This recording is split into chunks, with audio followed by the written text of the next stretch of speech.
You love him, I love him. We all love him, not Johnny. He doesn't love him. You suck, Johnny. You can pick him up. You can hold them, tap them, smash them with hammers, throw them at bears. The possibilities are truly limited, like Johnny's imagination. We hate you, Johnny. What did I even call now? And we'll include more rocks off the top of your library. Free! That's right, no limits. Limit once per turn, must pay full price. Buy enough rocks and we'll teach Johnny a lesson he'll never forget. No one steals rocks from Big Dan. Call Big Dan Rocks and Stuff now at 757-405-7625. Again, that's 757-405-ROCK. The Fourth Doctor. For 2 blue-green, you get a 4/4 legendary creature Time Lord Doctor that says you may look at the top card of your library anytime. And then once each turn, you may play a historic land or cast a historic spell from the top of your library. When you do, create a food token. Our companion is Dan Lewis. For 1 and a red, you get a 2/2 legendary creature Human that says non-creature, non-equipment artifacts you control are equipment in addition to their other types, and have equipped creature gets +1/+0 and equipped 1. Our colors are green, red, and blue. And what are green and blue especially known for? That's right, ramp. But since we have Dan Lewis here, I've decided not to include any of the normal land ramp you would expect. I've opted for the artifact ramp package. And it may be obvious as to why, but what isn't obvious is exactly how many interesting and fun interactions I've planted inside this deck to make it not only pack a punch, but pack a lunch as well. Get it? Food. This deck runs a gamut of different artifact ramps that tap for hopefully one of any color. If not, it's just a great set of ramp spells that get our creatures, and sometimes commanders, in for that oh so juicy damage. And if you press that oh so juicy subscribe button, then we can get this show on the road and show you exactly why Dan is the true hero of this story. With our favorite card, Sonic Screwdriver. For 3 generic, you can get an artifact that says tap, add 1 mana of any color. You can also pay 1 to tap and untap another target artifact, pay 2 to tap and scry 1, or pay 3 to tap and make target creature unable to be blocked this turn.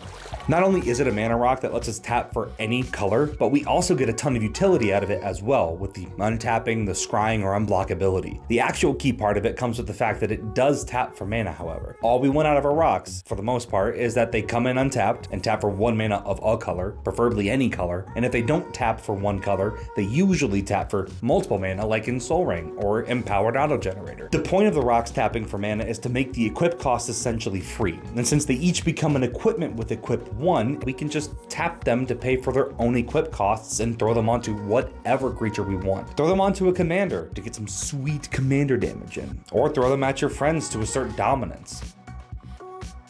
Or you could even throw them onto a creature with some interesting abilities. Something like Cold-Eyed Selkie. Cold-Eyed Selkie. For 1 and 2 pips of Hybrid Simic, you can get a 1/1 creature Merfolk Rogue with Island Walk, and whenever Cold-Eyed Selkie deals combat damage to a player, you may draw that many cards. The absence of a buff to the toughness is really unfortunate because we still have to attack. So how about we just make it so whatever we attack with can't be blocked anyway? That makes sense to me, right? Right.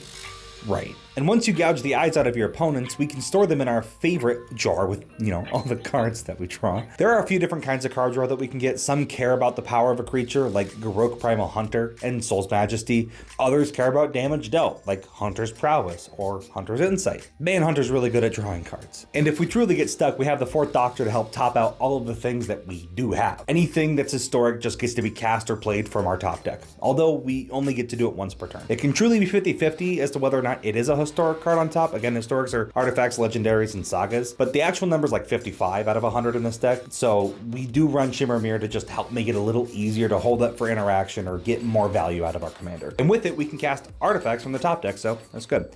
Unfortunately, that doesn't help with our artifact lands, which we do run. Why do we run them? Well, let's take a closer look at them. Darksteel Citadel. It's an artifact land with Indestructible that taps for a colorless.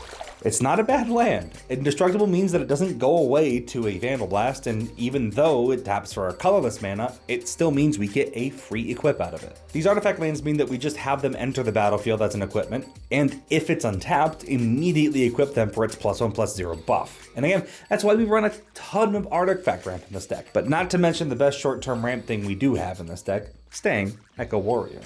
Stang Echo Warrior. For 2 red-green, you get a 3/4 legendary creature human warrior that says whenever Stang Echo Warrior attacks, create Stang Twin, a legendary 3/4 red and green human warrior creature token. It enters the battlefield tapped and attacking. For each aura and equipment attached to Stang, create a token that's a copy of it attached to Stang Twin. Sacrifice all tokens created this way at the beginning of the next end step.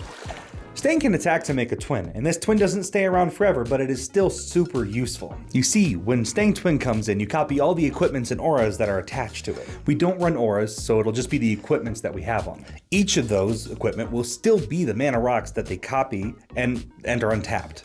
That's as of course if they don't say that they enter tapped. In the short time that the twin is out, until the beginning of the next end step, you will be able to tap the mana rocks as ramp. This is on top of the fact that you are swinging in for a fairly significant amount of damage. And even if I die, death touch. You'll still be able to use the equipment tokens after combat. They don't go away until the beginning of the next end step either. Those rocks are useful and powerful. And with the power of the rocks, you will never lose. Unless you do lose. I mean, I remember the last time that I lost. It was like it was yesterday. Rock, paper, scissors, shoot. Rock, paper, scissors, shoot. Rock, paper, scissors, shoot.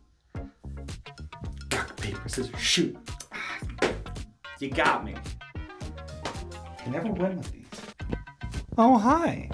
I'm Cody, Power Budget TCG, otherwise known as Maldhound's adopted dad, unbeknownst to him. You seem to have caught me in quite a pickle. I have so many rocks to play against, but these just won't leave the spot. They just stay on. I just want to get them off. So in order to get these rocks off, I'll either soon or currently have a membership status. Yay! You can directly fund the initiative today by becoming a member. I have merch in the works and other goodies to make being a member kind of worth it. But for now, if you can't become a member or just don't wanna, you can join my Discord. It's free and fun and has a Spencer in it sometimes. What was that noise?